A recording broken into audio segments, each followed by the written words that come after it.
అందరికీ నమస్కారం। ఈ రోజు వీడియోలో వంట టమాటా పప్పు చేస్తున్నా। పప్పు అయితే ఒక అర్ధగంట ఫస్ట్ నేను నానబెట్టుకున్నా। ఇది మనం నానబెట్టుకుంటే ఎందుకంటే తొందరగా ఉడుకుతుంది, మంచిగా కూడా ఉంటుంది పప్పు।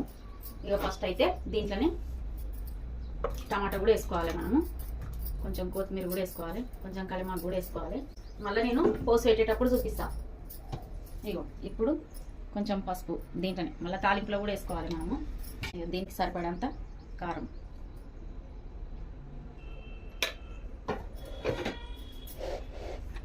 కొంచెం ఉప్పు,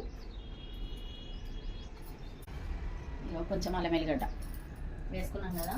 ఇలా కొంచెం ఆయిల్ కూడా వేసుకోవాలి మనం, ఆ టేస్ట్ వేరు ఉంటుంది।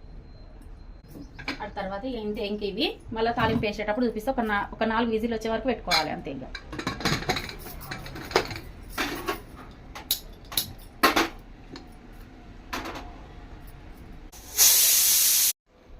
ఇప్పుడైతే మూత తీసి చూసుకుంటున్నా।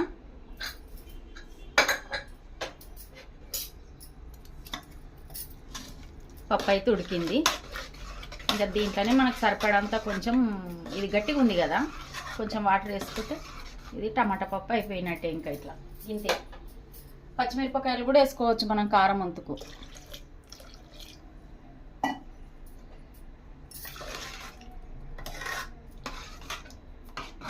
ఇప్పుడు తాలింపు వేసుకోవాలి। ఇప్పుడు ఆయిల్ వేసుకుంటున్నా,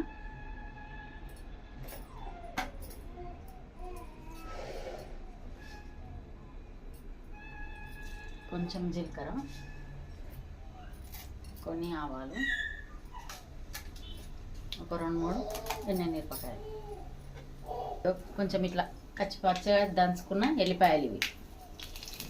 అవి కొంచెం మాడి అంతా మనకు పప్పులు వేసుకుంటే మంచిగా టేస్ట్ వస్తుంది। అది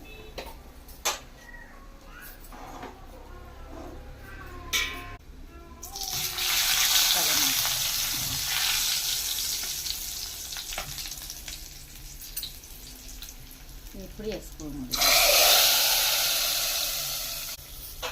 దీంట్లో కొంచెం కొత్తిమీర,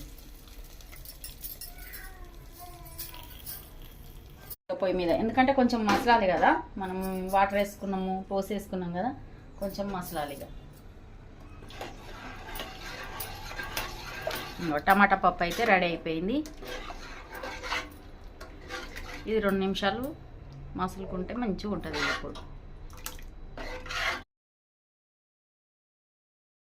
2 నిమిషాలు అయింది కదా, ఇంకా టమాటా పప్పు అయితే అయిపోయింది। ఇంకా ఈ వీడియో మీకు నచ్చినట్టయితే షేర్ చేయండి, సబ్స్క్రైబ్ చేసుకోండి, లైక్ చేయండి। మళ్ళొక వీడియోతో మేము ముందుంటా। Bye bye.